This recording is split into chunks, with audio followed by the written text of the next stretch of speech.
Nah, hari ini kita akan melanjutkan materi kita yang terakhir pada saat sebelum Meet kita sudah sampai ke distribusi variabel random, atau kita terakhir membahas mengenai distribusi normal. Nah, sekarang kita akan masuk ke inferensi statistik. Nah, kalau dalam permasalahan dalam peluang, itu misalnya kita punya ada kotak. Nah, di dalam kotak itu terdiri dari beberapa bola putih dan bola hitam. Nah, di sini pertanyaan kalau dalam peluang itu biasanya ditanyakan berapa peluang mendapatkan satu bola hitam dalam satu pengambilan. Nah, ini nanti tinggal kalian hitung banyaknya bola hitamnya berapa dibagi dengan banyaknya bola di dalam kantong tersebut. Nah, kalau dalam permasalahan inferensi itu kita punya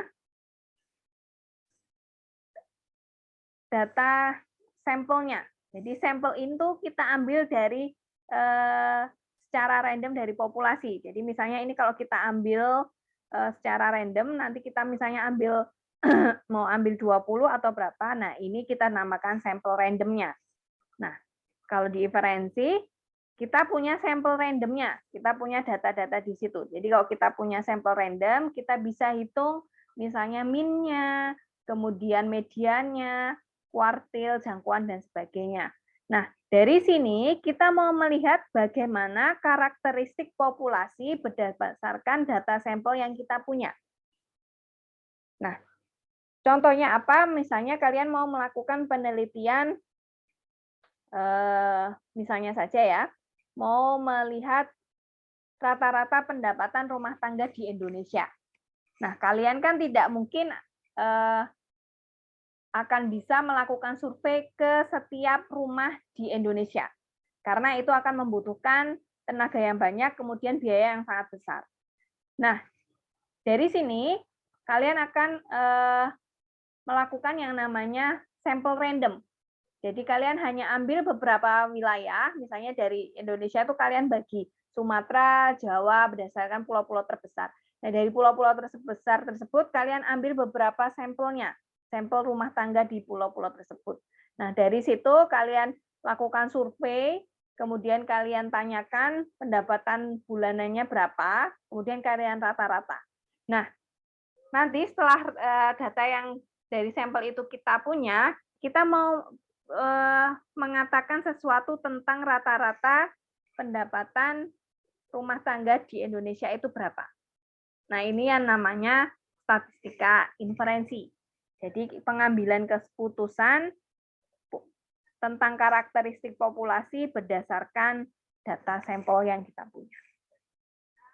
Nah, dalam inferensi statistik ada beberapa istilah. Yang pertama, inferensi statistik itu adalah pengambilan kesimpulan tentang parameter populasi berdasarkan analisis pada sampel.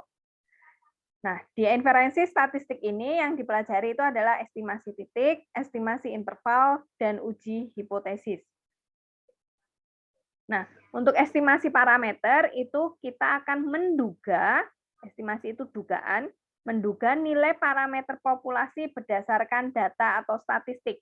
Nah, data atau statistik ini kan berhubungan dengan sampelnya, ruang sampelnya. Nah, kalau estimasi titik, kita akan menduga nilai tunggal parameter populasi. Misalnya, dari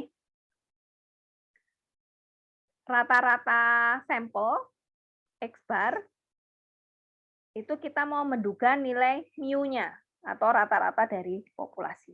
Jadi, seperti itu. Nah, kalau estimasi interval, kita mau menduga nilai parameter populasi itu dalam bentuk interval. Jadi kita mau melihat nilai parameternya dalam populasi itu, dia berada dalam interval nilai berapa. Itu estimasi interval. Sampai sini ada pertanyaan?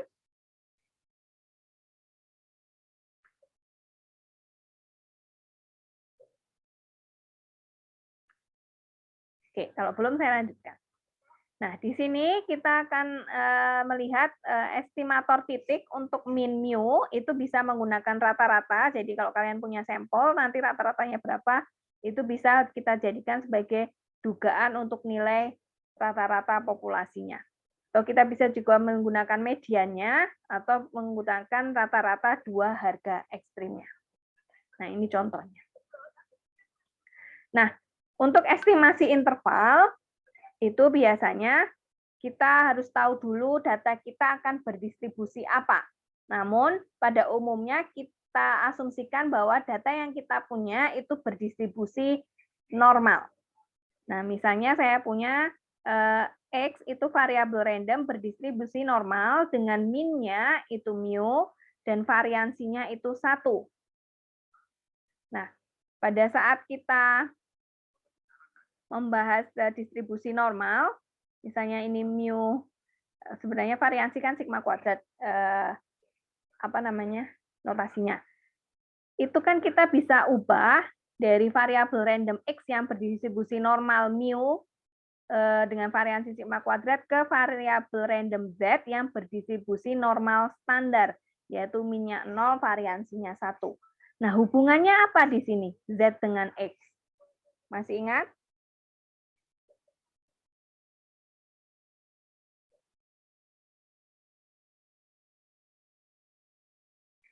Hubungannya apa?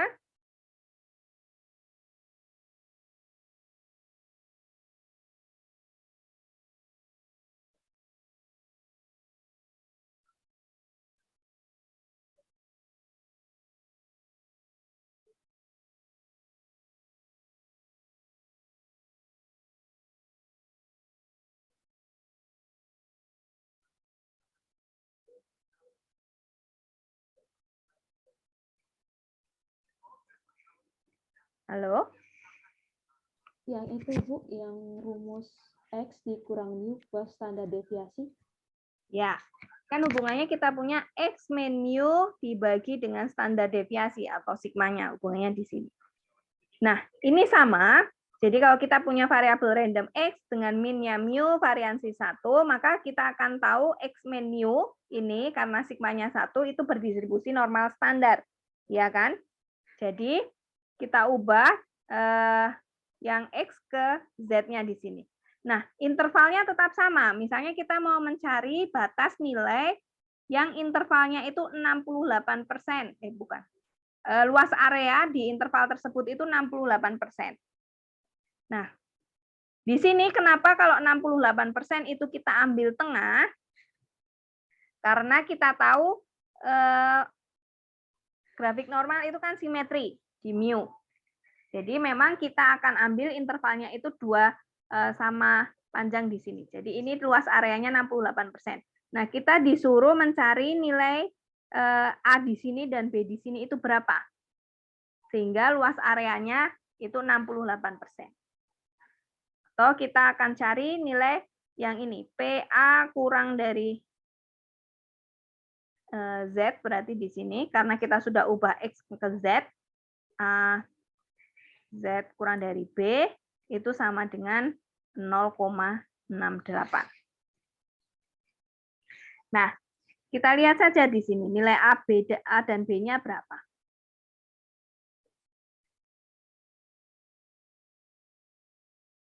Nah, kalau di sini 68%, berarti yang saya arsir merah ini luas areanya berapa?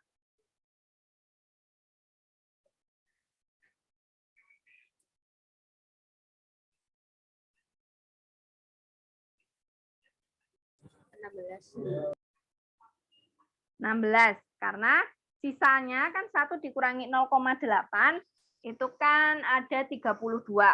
Kemudian kita bagi 2, yaitu kita dapatkan 0,16. Nah, yang di sini ini 0,16. Nah, berarti A di sini itu kan kita bisa cari berdasarkan tabel normal, kita harus mencari nilai Z kecil yang luas areanya adalah 0,16. Kita cek tabel normal 0,16 di mana nilainya. Ini 0,016, bukan 0,16 ya. Ini. Yang paling dekat ini, ya kan? Jadi min 0,99. Jadi di sini kita dapatkan nilai A-nya. Ini kan sebenarnya nilai A-nya, karena kita punya PZ yang kurang dari sama dengan A itu 0,16. Dari tabel kita dapatkan A-nya itu min 0,99. Nah, seperti itu. Berarti nilai Z di sini itu adalah X min 0,99. B-nya juga X plus 0,99.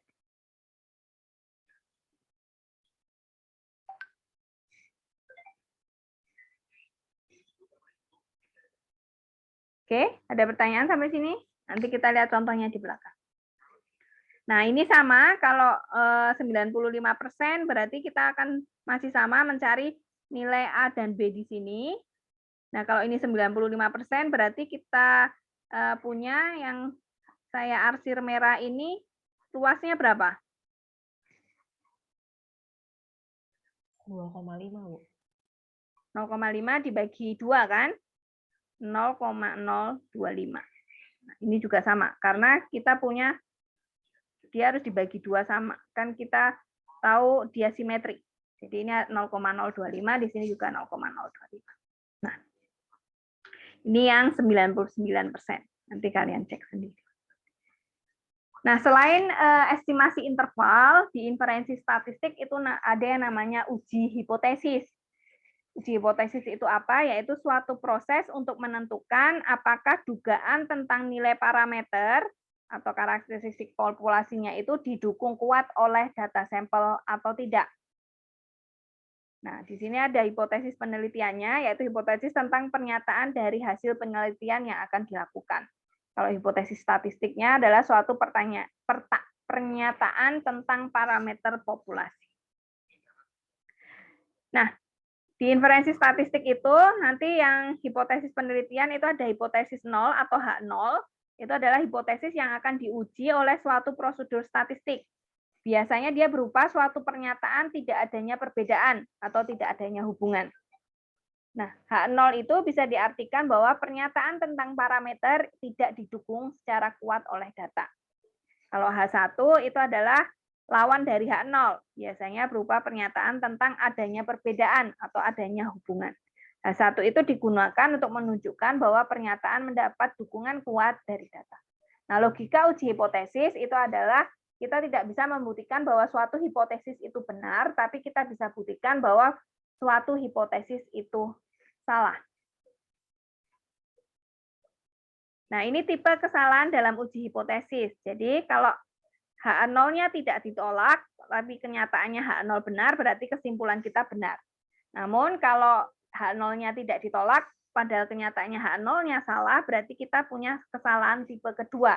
Nah, kesalahan tipe kedua nanti probabilitasnya adalah beta. Nah, biasanya beta dan alfa ini akan diketahui. Nah, kalau kenyataan H0 ditolak, namun kenyataannya H0 itu benar, itu merupakan kesalahan tipe pertama. Dengan peluangnya itu kita nyatakan sebagai alfa. Nah, yang lain seperti itu.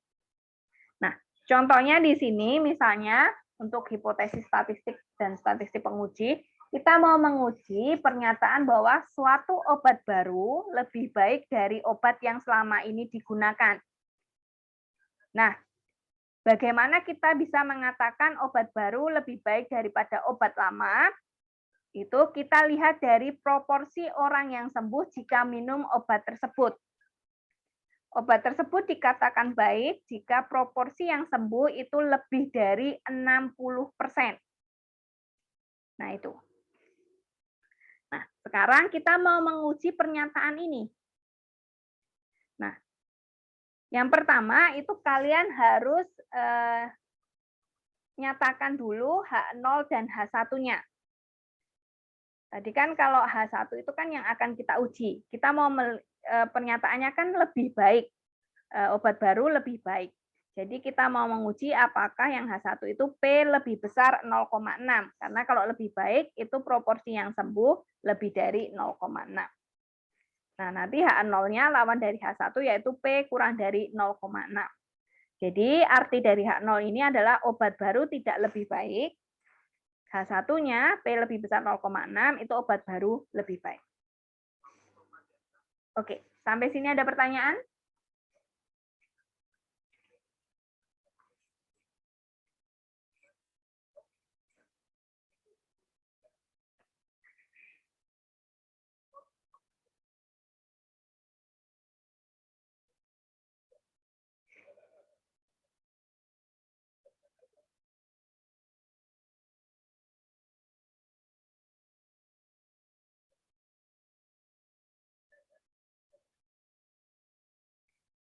Oke, kalau belum saya lanjutkan.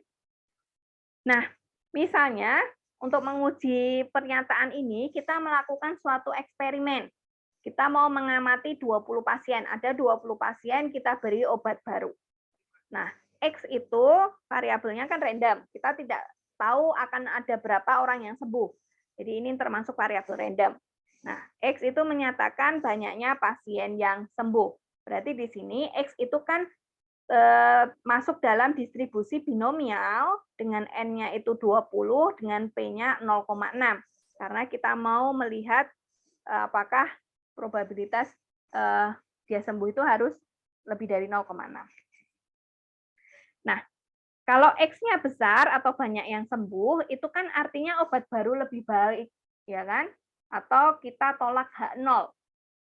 Itu artinya yang X besar. Namun kalau X kecil, yaitu sedikit yang sembuh, maka itu artinya kita mendukung H0. Atau obat baru bisa kita katakan tidak lebih baik daripada obat lama.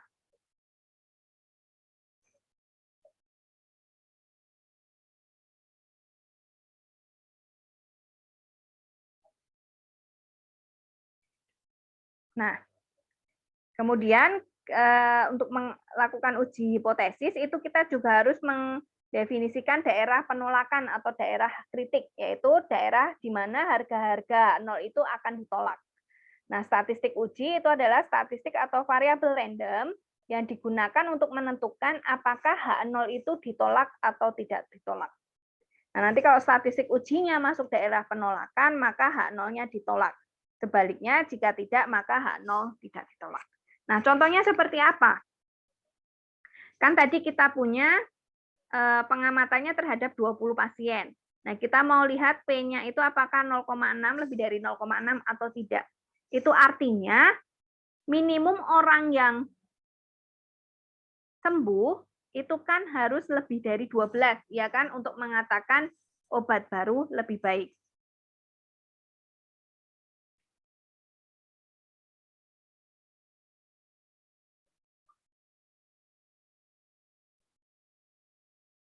Lebih besar sama dengan lebih besar, sebenarnya lebih besar 12. Nah, ini harusnya. Nah, di sini itu artinya daerah penolakan itu kan dari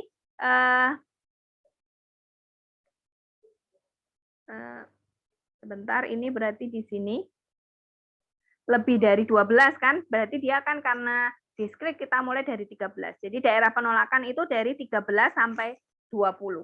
Ini daerah penolakan H0. Karena H0 itu akan diterima jika yang sembuh itu paling banyak ada 12. Nah, statistik uji itu yang kita amati. Dari pengamatan kita nanti terakhir itu pada saat kan kalau kita melakukan pengamatan kan ada interval waktunya. Di interval waktu tersebut itu ternyata ada berapa yang sembuh. Nah, kalau nanti misalnya ada 16 yang sembuh, berarti kan dia masuk daerah penolakan. Itu artinya H0 harus kita tolak.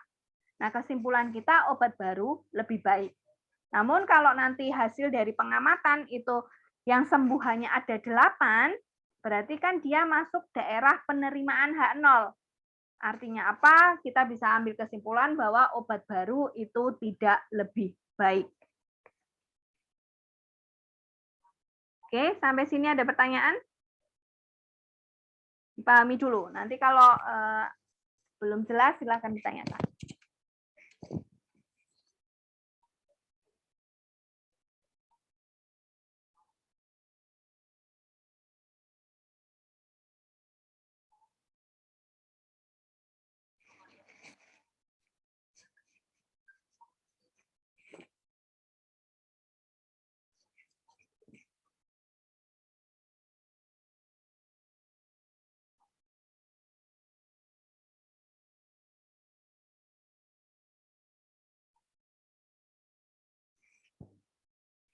Ada pertanyaan?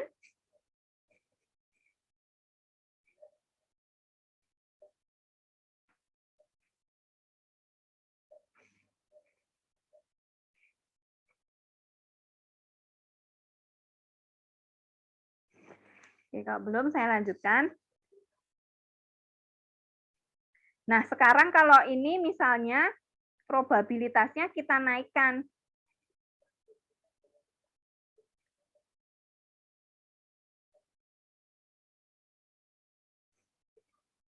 Jadi obat baru itu lebih baik jika peluang yang sembuh itu adalah 75%. Berarti kalau di sini N kali P itu kan rata-rata yang sembuh itu akan ada 15. Nah, daerah penolakan berarti itu antara 15 sampai 20. Nah, seperti itu. Nah, ini merupakan peluang X lebih besar 12. Ini kita mau melihat nilainya ada di mana. Nah, ini peluang di bawah H0. Ini artinya adalah peluang saat H0 itu kita terima. Kan H0 kita terima itu kan P-nya harus kurang dari sama dengan 0,6. Berarti kita lihat dari 0,2, 0,3, 0,4, 0,6. Kemudian kita tolak H0, itu kan kalau X-nya yang sembuh itu lebih dari 12. Nah, kita lihat peluang X lebih besar 12 itu berapa untuk P yang di bawah H0. Nah, seperti ini. Kita dapatkan peluangnya 0,00, 0,005, 0,057, 0,596, dan seterusnya. Berarti di sini itu kan artinya peluang yang sembuh, kalau P-nya itu di bawah H0, itu kan kalau P-nya kecil, peluang X lebih besar 12 itu juga akan semakin kecil. Nah, ini peluang kalau P-nya 0,6, nanti peluang X lebih besar 12 itu berapa, X lebih besar 14 itu berapa, dan seterusnya.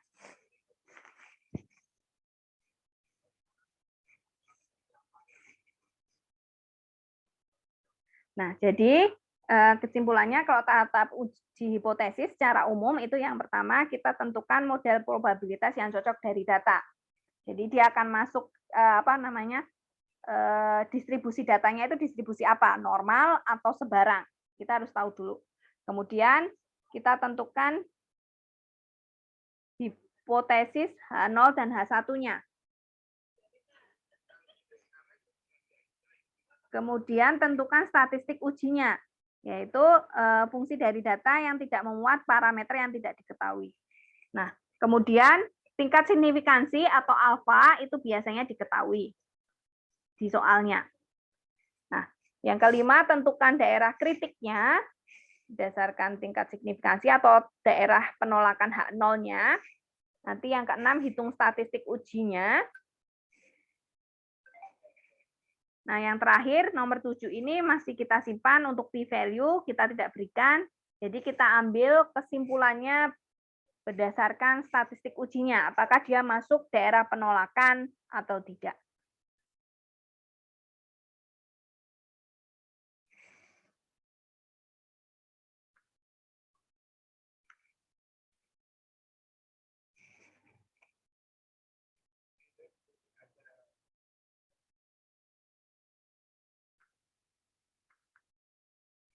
Oke. Ada pertanyaan sampai sini?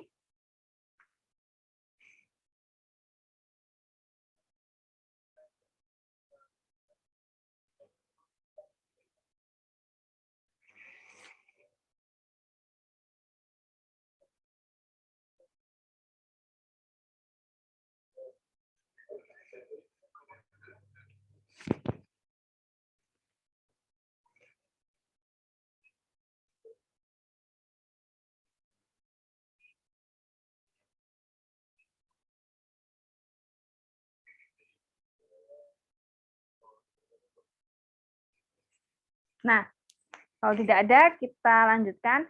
Nah, inferensi statistik di sini nanti kita bedakan. Oke, sebentar kita dengarkan azan dulu.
Ya, Jessica. Permisi Bu, saya izin bertanya. Ini dari tadi saya baca-baca lagi. Saya masih bingung yang tipe kesalahan ini Bu, yang tipe 1, 2 itu maksudnya gimana Bu? Oke, tipe 1, 2 itu adalah tipe kesalahan yang ini. Kalau misalnya dari statistik ujinya, itu kalau tipe 1 itu H0 kita tolak, padahal kenyataannya H0 itu benar. Berarti itu kesalahan tipe 1. Nah, di sini ini biasanya kita mau melihat yang kesalahan tipe 1 ini. Karena yang kita cari kan uji hipotesis dengan tingkat signifikansinya alfa. Jadi kita mau meminimalkan peluang ini, menolak H0 yang benar. Itu. Nah, kalau kesalahan tipe 2 itu adalah H0 tidak kita tolak, padahal kenyataannya H0 salah. Jadi kita menerima H0 yang salah. Itu peluangnya adalah beta. Nah, alfa dan beta itu biasanya diketahui. Jelas? Oke, makasih Bu. Ya. Ada pertanyaan lainnya? Jadi di sini kalau melakukan dalam uji hipotesis itu sebenarnya kita mau melihat, kan kita diberikan tingkat signifikansi alfa. Jadi peluang kita menolak H0 yang benar itu kita berikan harganya, yaitu 0,05. Misalnya 5%. Itu kita menetapkan bahwa peluang menolak H0 yang benar itu hanya sebesar 5%. Nah, berarti kita meminimalis peluang menolak H0 yang benar.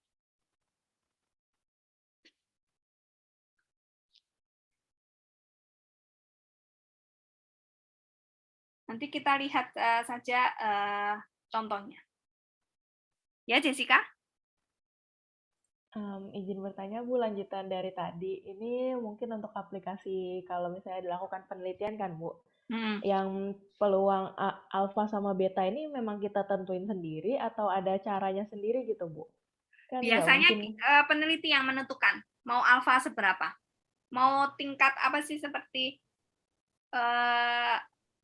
tingkat konfidensinya itu berapa gitu loh. Jadi peneliti kan tidak mau menetapkan alfa dan beta besar ya.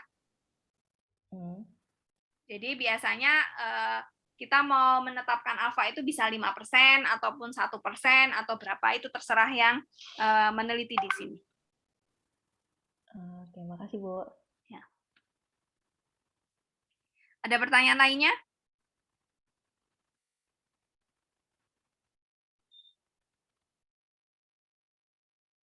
Nah, kalau belum ada, saya lanjutkan. Nah, di referensi statistik itu nanti ada diberikan menjadi 3. Yang pertama itu kalau terdiri hanya satu populasi, nanti di satu populasi itu bisa populasinya sebarang. Dengan dari populasi sebarang itu kita bisa melakukan uji hipotesis mengenai rata-ratanya dan proporsinya. Nanti kalau populasinya normal itu kita bisa uji min dan variansi. Nah, kalau 2 populasi nanti juga dibedakan menjadi 2, populasi sebarang dan populasi normal. Jadi kalau populasi sebarang itu bisa min dan proporsi, uji hipotesisnya mengenai min dan proporsi. Kalau normal nanti bisa min dan variansi. Tapi kalau kita punya lebih dari 2 populasi, itu kita pakai analisis variansi atau ANAV. Nah, kita lihat saja.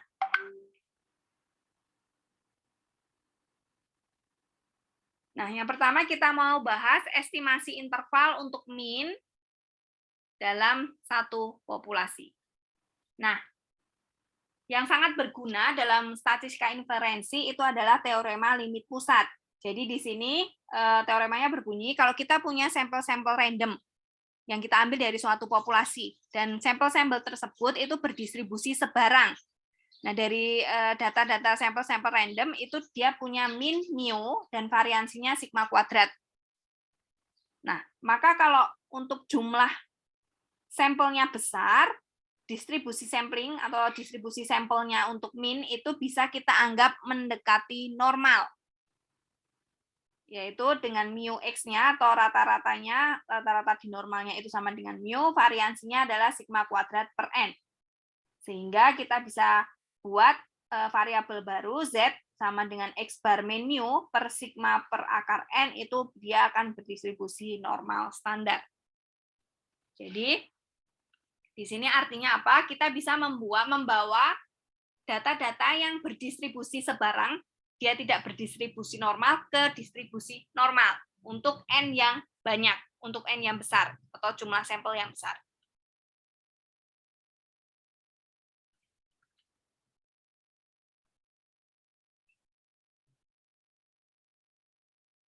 Nah, ini contohnya sama seperti tadi untuk estimasi titik, kita punya X bar-nya berdistribusi normal dengan minnya mu, dan variansinya adalah sigma kuadrat per akar N. Nah, di sini itu bisa kita bawa dia ke variabel normal standar, Z, yang berdistribusi N01. Nah, kalau ini 1 minus alfa, berarti di sini kan luasnya adalah alfa per 2. Nah, peluang nilai yang dari min Z alfa per 2 sampai dengan Z alfa per 2 itu adalah 1 minus alfa. Nah, di sini kita mau mencari interval konfidensi untuk mu, kan? Jadi kalau kita ganti Z-nya dengan X bar min mu per sigma per akar N, nanti di sini kalau kita lakukan penghitungan, kemudian cuma ini pindah sini, pindah ruas, dan sebagainya, kita dapatkan dia seperti ini. Nah, ini kan yang masih berdistribusi normal 0,1. Nah, ini dari normal 0,1 itu kita mau ubah ke distribusi yang normal mu sigma kuadrat per akar N. Nah, kita dapatkan nanti hasilnya seperti ini. Jadi, kita punya interval konfidensi 1 minus alfa dikali 100% untuk min mu, atau kita mau mencari nilai B kurang dari sama dengan mu kurang dari sama dengan A, nanti nilai B dan A-nya itu didefinisikan seperti ini. Ini B, yang di sini A. Jadi B-nya itu adalah X bar min Z alfa per 2 dikali sigma per akar N, dan A-nya itu adalah X bar plus Z alfa per 2 dikali sigma per akar N. Nah, untuk memahami, kita lihat contohnya saja.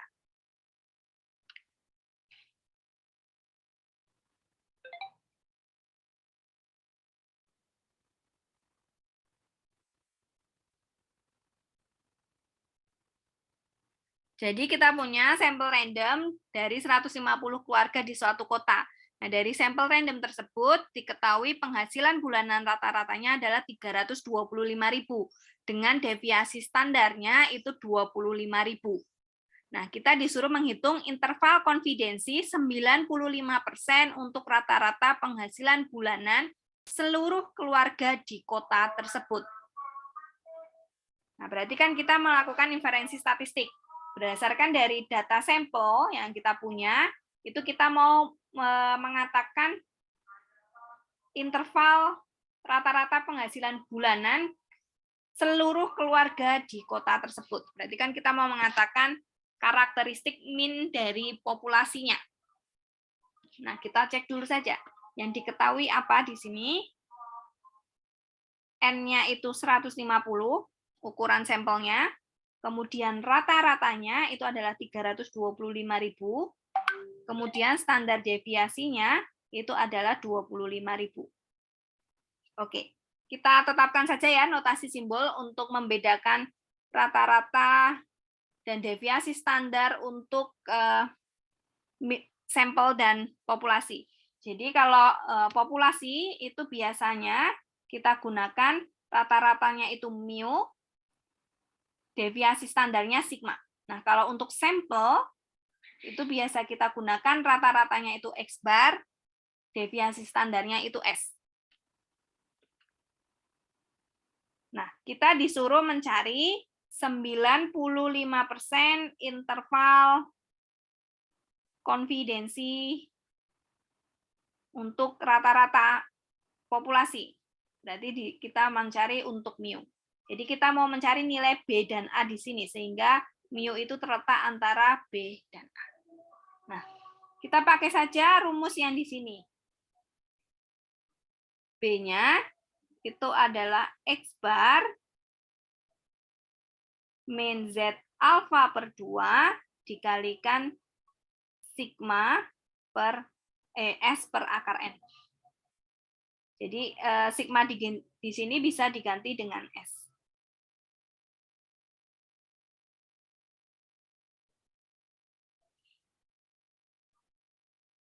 S per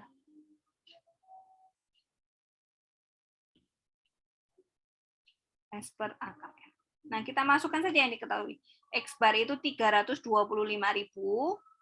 dikurangi Z alfa per 2, alfanya berapa? Kalau saya mencari 95%, berarti alfanya berapa?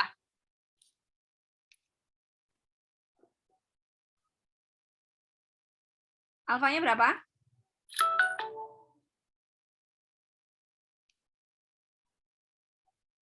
%, Bu. Ya, 5%. Jadi 5 per 2. Atau 5% per 2 itu 2,5%. Dikalikan dengan S-nya 25.000 dibagi dengan akar N-nya. Akar N itu 150. Nah, sekarang kita lihat Z alfa per 2-nya atau Z yang 2,5%. Itu kita cari nilai Z yang luas areanya itu adalah 0,025. Kita buka tabel binomial, kita cari yang nilai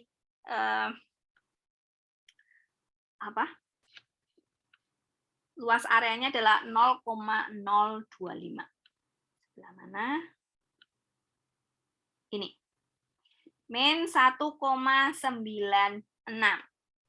Jadi di sini adalah dia 1,96.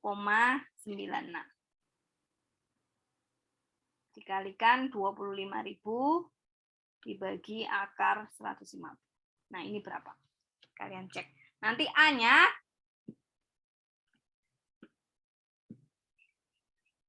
tinggal X bar plus Z alfa per 2 S per akar N. Jadi 35.000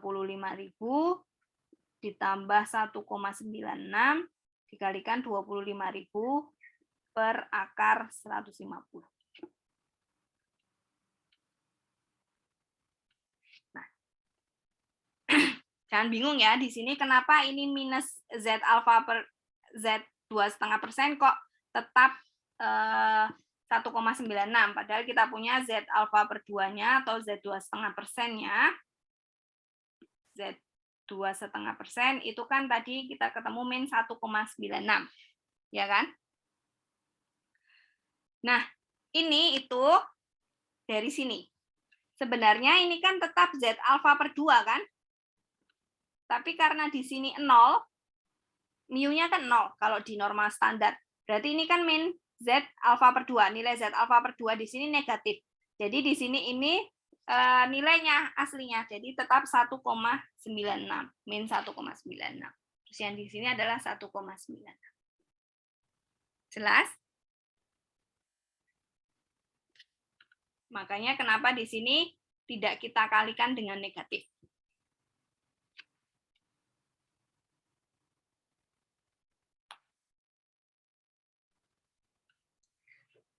Nah, jadi kalau kalian hitung ini sekitar yang di sini 321.000, sekitar itu, yang di sini adalah 329.000. Jadi kita dapatkan 95% interval konfidensi untuk mu itu adalah 321.000 kurang dari mu kurang dari 329.000. Ini. Jadi rata-rata penghasilan seluruh keluarga di kota tersebut itu terletak antara interval 321.000 sampai dengan 329.000. Oke, sampai sini ada pertanyaan? Dipahami dulu, nanti kalau belum jelas, monggo silakan ditanyakan.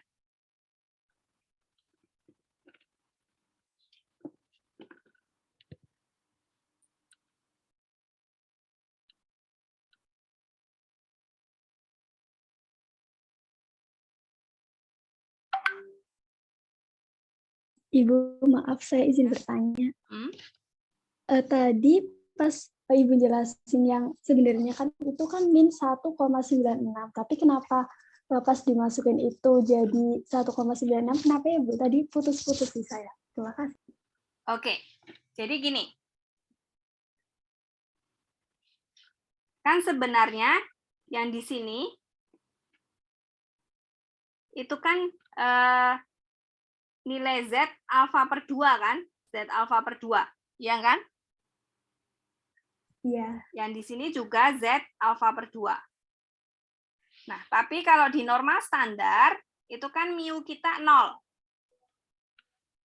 Makanya di sini saya notasikan dia min Z alfa per 2, karena nilainya pasti yang di sisi kiri itu negatif. Jadi min Z alfa per 2 itu tetap min 1,96. Begitu, Mbak. Baik, Bu. Terima kasih.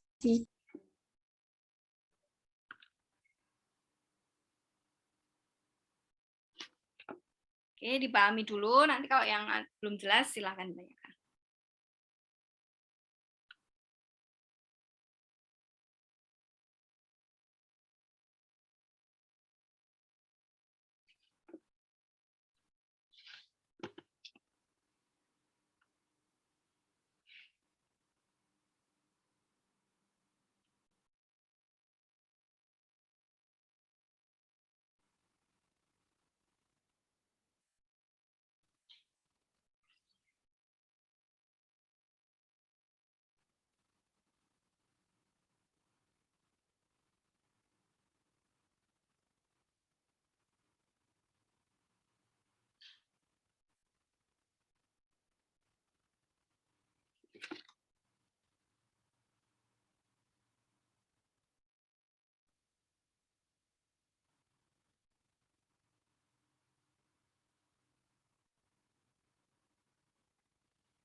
Maaf, Bu. Ya. Saya izin bertanya, Bu, tentang tadi tempat saya masih kurang jelas, Bu, untuk masalah Z alfa per 2 kenapa bisa 25%? Z alfa per 2 kenapa 2,5%? Ya kan? 25%, iya, Bu. Nah, kalau interval konfidensi itu kita nyatakan dia biasanya pertanyaannya itu 1 minus alfa dikali 100%. Nah, kalau kita ditanyakan 95 interval konfidensi, berarti kan alfanya itu ada 5%, ya kan? Ya enggak? Iya, Bu. 1 minus alfa dikali 100% itu kan 95%. Berarti di sini kita dapatkan alfanya 5%. Nah, kita tahu tadi pembentukan 1 minus alfa itu kan kita ambil biar dia simetri itu berada dibagi 2 seperti ini. Sehingga nanti luas area yang terasir abu-abu ini itu kan dia punya luas yang sama. Atau nilainya ini sama kan? Nilai di sini, hanya nanti beda plus minus saja di sini. Nah, akibatnya alfanya ini 5%, itu kan alfa kan yang terasir ini, merah ini ditambahkan ini alfa 5%. Nah, akibatnya ini kita bagi 2, jadi yang di sini alfa per 2, yang di sini juga alfa per 2. Karena totalnya itu harus 1 luas areanya. Seperti itu. Makanya kita dapatkan Z-nya, karena ini pertanyaannya adalah 95% interval konfidensi, maka alfanya itu adalah 5%, Sehingga di sini nanti alfa per 2-nya itu 2,5%. Jelas, Mas? Oh, jelas, Bu. Oh, saya kira itu 25, 2,5. Ya, Bu. Terima kasih, Bu. 2,5 ini. Oh, ya, baik, Bu.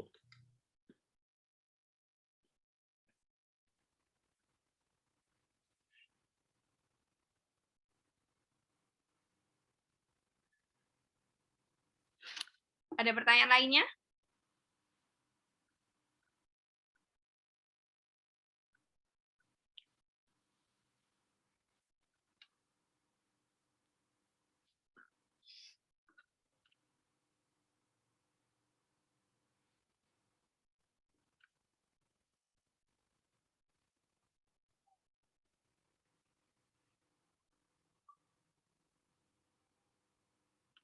Oke, kalau tidak ada, ini kan mengenai interval konfidensi.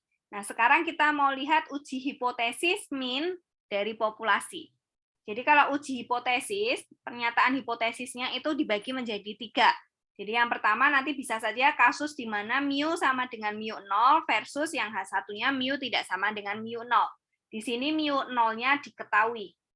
Jadi kita mau menguji apakah nanti min kita akan sama dengan suatu min yang diberikan atau dia tidak sama. Nah, yang B tadi H0-nya, yang B untuk kasus kedua itu H0-nya mu kurang dari sama dengan mu 0 atau H1-nya mu lebih besar mu 0. Nah, C-nya itu yang tinggal mu lebih besar mu 0 untuk H0 dan H1-nya mu kurang dari mu 0. Nah, tingkat signifikansi alfa, biasanya alfa diketahui, kemudian kita tentukan statistik ujinya. Statistik ujinya itu adalah X bar min mu 0 dibagi sigma per akar N. Nah, sigma bisa diganti dengan S, kita sudah tahu tadi. Nah, kemudian kita lihat daerah penolakannya atau daerah kritik, daerah di mana H0 kita tolak. Nah, ini akan berdasarkan alfa dan kasus hipotesis kita, pernyataan yang akan kita uji.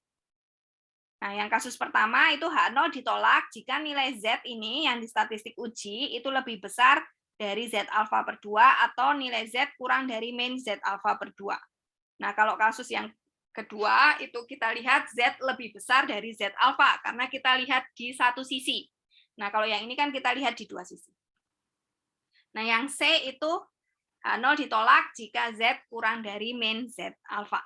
Nah, setelah itu baru, ini masih kurang, yang kelima, dari 4 itu kita lihat, kita cari kesimpulan, apakah H0 ditolak atau tidak ditolak. Nah, kita lihat saja contohnya. Jadi di sini ada suatu ujian standar intelijensia yang sudah diadakan beberapa tahun. Nah, dari data-data beberapa tahun itu diketahui nilai rata-rata ujiannya itu 70 dengan standar deviasinya 8. Nah, sekelompok mahasiswa, kita ambil sampel 100 orang mahasiswa, kita beli pelajaran yang mengutamakan bidang matematika. Nah, dari 100 mahasiswa itu diketahui nilai ujian rata-ratanya itu adalah 75. Nah, kita mau menguji apakah cukup alasan untuk mempercayai bahwa pengutamaan bidang matematika itu akan menaikkan hasil ujian standar. Nah, kalau tidak diketahui di sini, biasanya kita ambil alfanya adalah 5%. Kita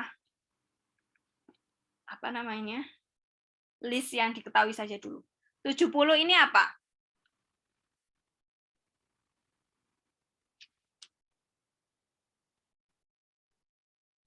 X bar-nya, Bu.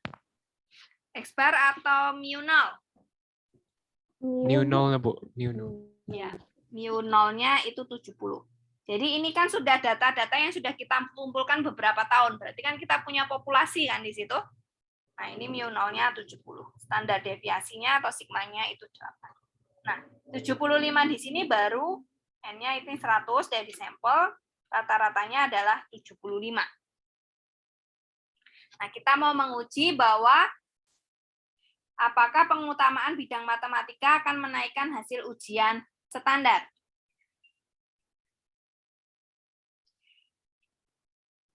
Nah, berarti yang pertama, itu kita deklarasikan dulu statement H0 H1-nya.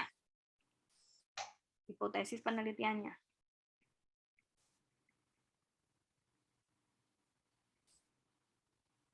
H0-nya apa di sini? H1-nya apa? Kalau dia naik berarti artinya apa sih? Kan pengutamaan bidang matematika menaikkan hasil ujian standar. Berarti rata-ratanya harus apa? Kalau kita bisa katakan dia naik. Kan kita sudah punya rata-ratanya itu 70 selama ini. Nah, kemudian kita dari ambil 100 orang mahasiswa, kita beri pelajaran matematika. Nah, nilai rata-ratanya itu 75. Nah, kita mau menguji apakah pernyataan bahwa pengutamaan bidang matematika itu menaikkan hasil ujian standar. Berarti kita katakan dia menaikkan hasil ujian standar itu jika rata-ratanya apa? Jika rata-ratanya juga naik, Bu. Mu-nya harus apa? Lebih besar berapa? Lebih besar dari 70. Ya, lebih besar dari 70. Ini yang mau kita uji di sini. Ini kan baru sampelnya kan, yang di sini.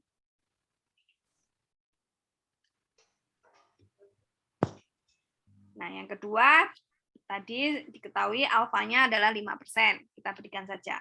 Yang ketiga itu adalah statistik ujinya. Statistik uji itu kan kita mau menghitung Z yang sama dengan X bar min mu 0 per sigma per akar N. Nah, di sini adalah X bar-nya 75, mu 0-nya 70, sigma-nya 8, akar N-nya itu adalah akar 100. Nah, nanti kalau kalian hitung dia akan sama dengan 6,25. Nah, setelah itu kita cari daerah penolakan.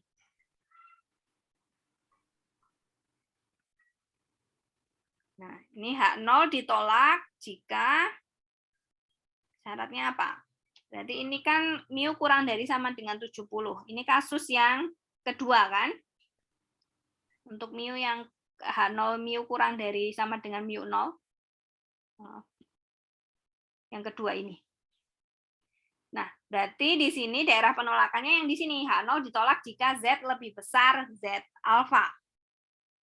Nah, H0 ditolak jika Z lebih besar Z alfa. Nah, kita lihat dulu. Alfanya 5%. Berarti Z 5% itu nilainya berapa? Kita cek. Kita cari nilai Z di tabel binomial yang luas areanya adalah 0,05. 0,05 itu di sini ya. Di antara ini. Karena jaraknya sama, berarti ini adalah min 1,64 yang antara 64 sama 65, berarti 1,645. Jadi di sini kita punya Z alfanya adalah min 1,645.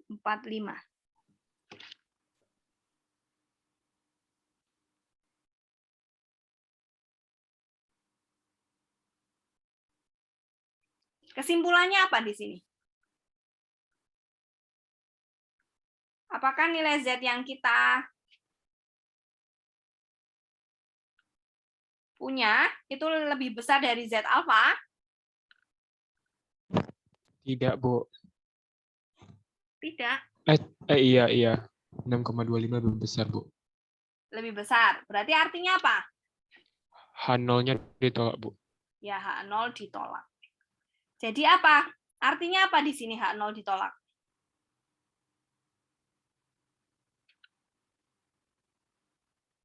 Artinya bahwa terdapat cukup bukti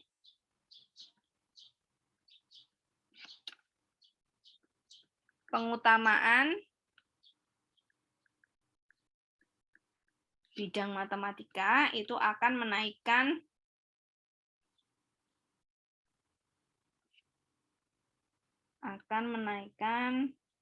hasil ujian standar.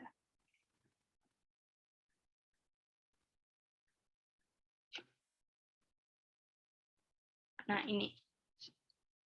Oke, dipahami dulu. Nanti kalau belum jelas, silahkan ditanyakan.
Misi Bu, saya mau tanya. Ya, silakan. Boleh di-scroll ke atas sedikit nggak Bu, yang lagi. Nah, yang hipotesis itu Bu. Itu tuh untuk penentukan ABC-nya gimana ya? Apakah dari soalnya itu ada ciri tertentu, misalnya kalau A tuh ciri kalimatnya kayak gini, B ciri kalimatnya kayak gini, terus C itu ciri kalimatnya kayak gini. Oke. Ada Mbak, biasanya kalau misalnya kan tadi kita lihat yang di sini, ini kan menaikkan hasil ujian. Kalau kita sudah punya rata-rata 70, naik itu artinya apa? Min-nya kan pasti lebih besar dari min yang sudah ada, kan? Makanya di sini mu-nya lebih besar 70. Nanti kalau kita katakan lebih baik, naik, itu artinya lebih besar. Kalau nanti ada yang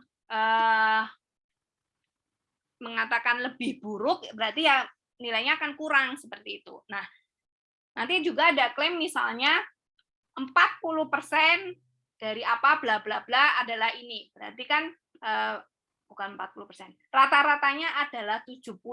Berarti kan itu sama dengan kan. Seperti itu. Tergantung di apa pertanyaannya. Kalian mau lebih baik atau lebih buruk seperti itu. Mau menguji pernyataan yang seperti apa atau yang sama dengan. Karena di sini kan kenapa kita ambil lebih dari, karena ada kata-kata menaikkan hasil ujian standar. Nah, kita katakan naik, itu kan artinya rata-ratanya pasti lebih dari 70. Jelas, Mbak? Jelas, Bu. Terima kasih. Ya.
Ibu maaf izin tanya. Ya.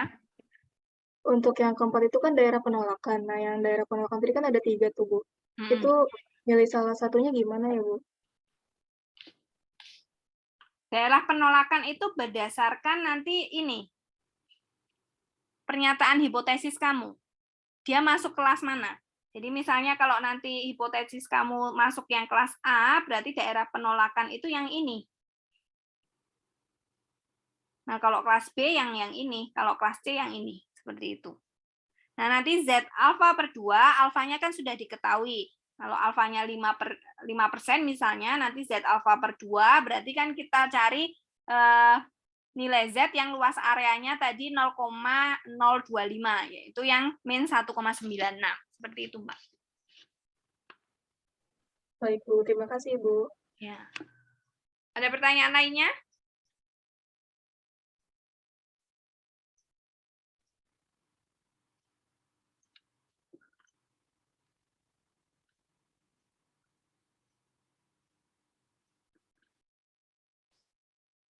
Nah, kalau belum, saya lanjutkan. sekarang kita bahas yang estimasi interval untuk proporsi dari suatu populasi atau P di sini. Nah, kalau kita punya X itu berdistribusi binomial dengan banyaknya sampel N, kemudian peluang dia sukses itu P, maka variabel random X per N dia akan punya min-nya P dan variansinya adalah P dikali 1 minus P per N. Kita tahu kalau X-nya itu binomial, min itu kan ekspektasi, rumusnya kan N kali P. Kemudian variansinya itu adalah NP1 minus P. Nah, kalau kita punya X per N, berarti kan ekspektasi dari X per N, kita tahu rumus sifat-sifat ekspektasi, itu kan 1/N ekspektasi dari X, yaitu 1/N dikalikan NP, sama dengan P. Nah, nanti variansinya X per N, itu akan 1/N kuadrat variansi X. Kalian cek kembali yang sifat-sifat ekspektasi dan variansi. Ini N kuadrat, NP1 minus P. Ini kan sama dengan P1 minus P dibagi N. Nah, ini. Nah, berdasarkan teorema limit pusat, untuk N yang besar, kita peroleh bahwa Z yang sama dengan X per N minus P dibagi dengan X per N, 1 minus X per N dibagi dengan N, itu akan mendekati normal standar. Tadi normal standar kan Z sama dengan misalnya X bar min suatu nilai mu dibagi sigma per akar N ya. Nah, sigma kan standar deviasi, berarti ini P1 minus P per N. Nah, P-nya kita ganti X per N di sini. Ini berdasarkan teorema limit pusat. Nah, nanti interval konfidensi untuk P, 1 minus alfa kali 100% untuk P, itu seperti ini. Sama seperti yang mu tadi. Dengan P hat kita, itu adalah X per N.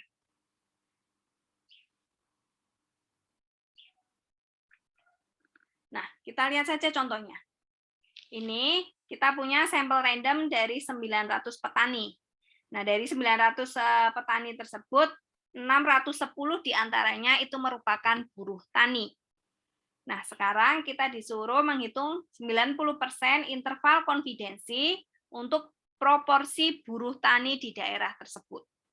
Jadi, kita mau menghitung buruh tani di daerah tersebut itu sebenarnya proporsinya berapa sih? Karena kan kita punya sampel dari 900 itu 610 merupakan buruh tani. Sekarang kita list saja yang diketahui. Kita ketahui di sini X itu menyatakan buruh tani, misalnya dari sampel itu 610. Banyaknya sampel itu adalah 900. Nah, berarti di sini kan kita mau menghitung 90% interval konfidensi untuk proporsinya. Nah, kita punya tadi P hat-nya, proporsi untuk sampelnya, di sampel itu adalah X per N kan, yaitu 610 dibagi 900. Ini hasilnya adalah 0,678. Nah, berarti di sini kita mau mencari nilai B dan A di sini. Sehingga nanti P berada, proporsi untuk populasinya berada di antara nilai B dan A. Nah, kita pakai rumus yang di atas tadi. B-nya itu kan yang P hat minus Z alfa per 2 akar dari P hat 1 minus P hat, ini kan tadi variansi, dibagi dengan N. Nah, seperti ini. Kita masukkan saja. P hat 0,678. Alfanya berapa di sini? Kalau saya cari 95% interval konfidensi, alfanya berapa? 10%, Bu. 0,5%. 10 kan? Karena Iya. 90%. Nah, nanti alfa per 2 jadi 5%. Akar dari 0,678, 1 min 0,678 dibagi dengan N-nya, 900. Nah, tadi Z 0,05 itu adalah 1, berapa yang atas tadi? 645. 1,645. Akar dari, tinggal kalian masukkan saja nilainya. 0,678, 1 min 0,678 dibagi 900. Nah, kalau kalian hitung, nanti ini akan sama dengan 0,65238 apa ya? Nanti A-nya adalah, nanti kalian cek ya, 0,70 sekian. Jadi, kita punya 90% interval konfidensi untuk P itu adalah 0,65 kurang dari P kurang dari 0,70. Nah, ini.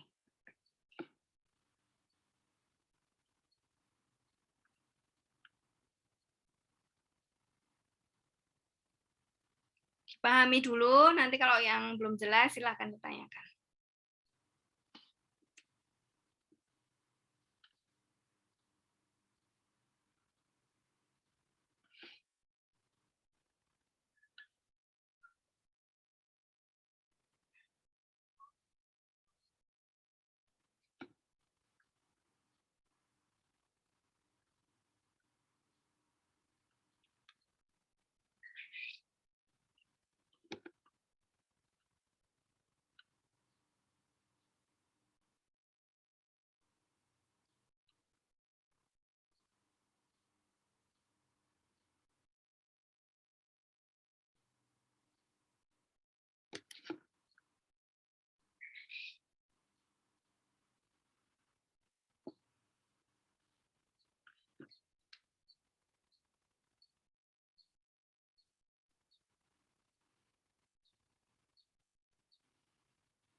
Ada pertanyaan?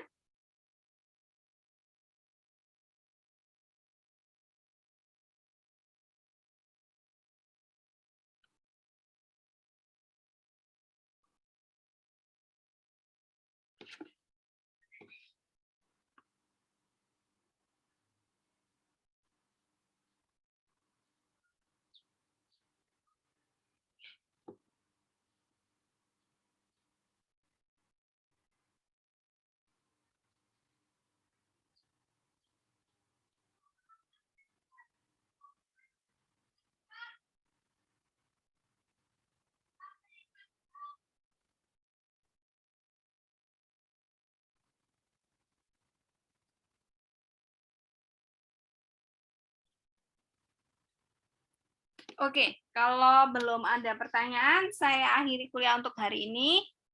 Kita sampai sini saja. Untuk yang uji hipotesis kita akan bahas minggu depan. Karena saya mohon maaf, karena saya lebih cepat 15 menit, karena jam 1 nanti saya ada meeting, jadi saya harus persiapan dulu untuk sholat dan sebagainya. Oke, kalau tidak ada pertanyaan, saya akhiri kuliah untuk hari ini. Kita ketemu lagi minggu depan. Saya tutup. Wassalamualaikum warahmatullahi wabarakatuh. Selamat siang dan salam sehat. Selamat siang, Bu. Terima kasih, Bu. Waalaikumsalam warahmatullahi wabarakatuh. Terima kasih, Bu.